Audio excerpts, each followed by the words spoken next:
Hey, what's up you guys? Welcome back to the channel. In today's video, we're going to be replacing the rear hatch struts on my Toyota 4Runner.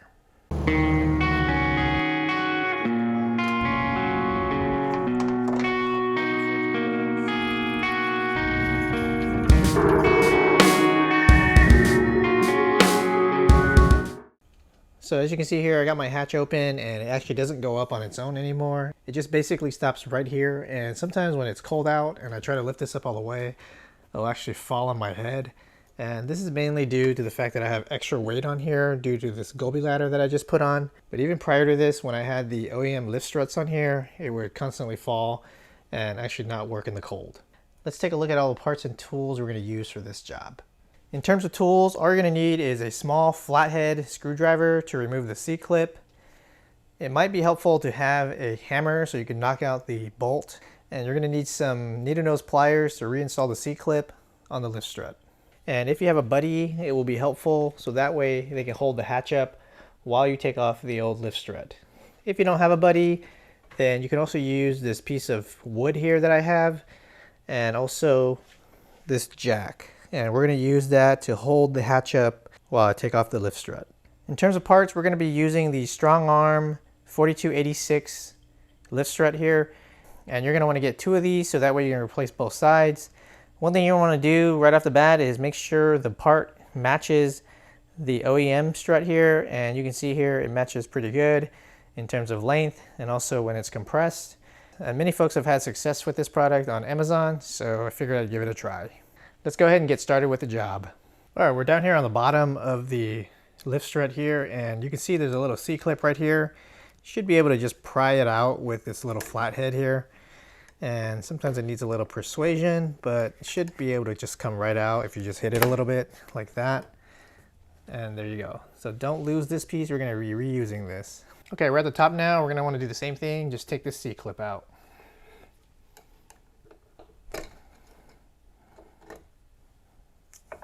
All right, just like that, and make sure you hang on to that. Okay, well, it needs a little bit of persuasion, so we're gonna tap it out. Okay, I was able to tap that pin out, and things seem to be holding still. There's still pressure on this, so just be a little careful here. Okay, we're gonna slowly hold the hatch while we pull this off. There we go. Make sure your buddy is ready or your jack is ready. Okay, down here it should be pretty loose now. You should be able to just take this pin out and just take off the strut. Okay, go ahead and put your new strut on. Just remember the square side is on the inside here and the bolt goes towards the outside. It's like that, and just rotate it until it seats all the way. Okay, once you have the bolt in, you're gonna put your C-clip over here. Make sure the bolt is seated all the way, and you're gonna grab your pliers and just squeeze this together. And that is how you reinstall the C-clip, and you're going to do the same to the top. All right, now that the bottom is secured, you're going to do the same to the top. Be aware there is a bushing here, and make sure it doesn't fall out. You're going to want to slide this in. If it doesn't line up perfectly here, you can rotate this strut, but in my case it looks like it's already good. You're going to want to lift the hatch a little bit and just push it in there, being extra careful.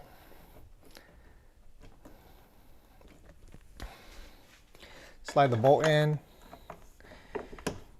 and rotate it until it seats. And then you're going to grab your C-clip, put that on here, grab your pliers, and squeeze it together. Just like that. All right, now that we have one side installed, you can go ahead and go to the other side now and do the exact same thing. All right, I got both sides installed now, and we're going to want to close it slowly just to make sure everything compresses okay and nothing binds up, which shouldn't. Okay. All right, everything seems to close just fine. Okay, it doesn't open on its own. I think it's because the ladder is a little too heavy still. Let's see if it holds. All right, it seems to be holding, and I think we're gonna give it a try and see how it goes. All right, guys, everything is all completed now. As you can see, relatively easy install, relatively inexpensive part. And if you don't have the ladder, it likely will work a lot better.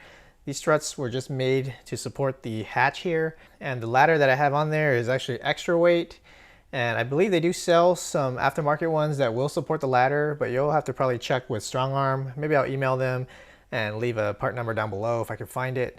But if you actually read some of the Amazon reviews on these, you'll know that once they installed this specific model, it actually becomes really hard to close the hatch. And right now everything seems to be okay for me because I'm pretty sure it has to do with this extra ladder weight that I have on top here. And if you guys don't, then most likely it'll work really well for you guys, and you might actually have to use a little bit of muscle to actually close your hatch now. Well guys, hopefully you guys found this video helpful. If you did, make sure you guys hit that like button down below. As always, I will leave links to all the products and tools I use down in the video description so you guys can find it easier. If you guys have any questions, let me know down in the comments below. And if you guys like videos like this, make sure you guys check out my channel for other videos on mods and maintenance to this Toyota 4Runner. As always guys, have a nice day, and I'll see you guys in the next video. Grab your C-clip, stick it in there, and try not to drop it in the back here. Let me go fish that out. What a f. And slide that in place. And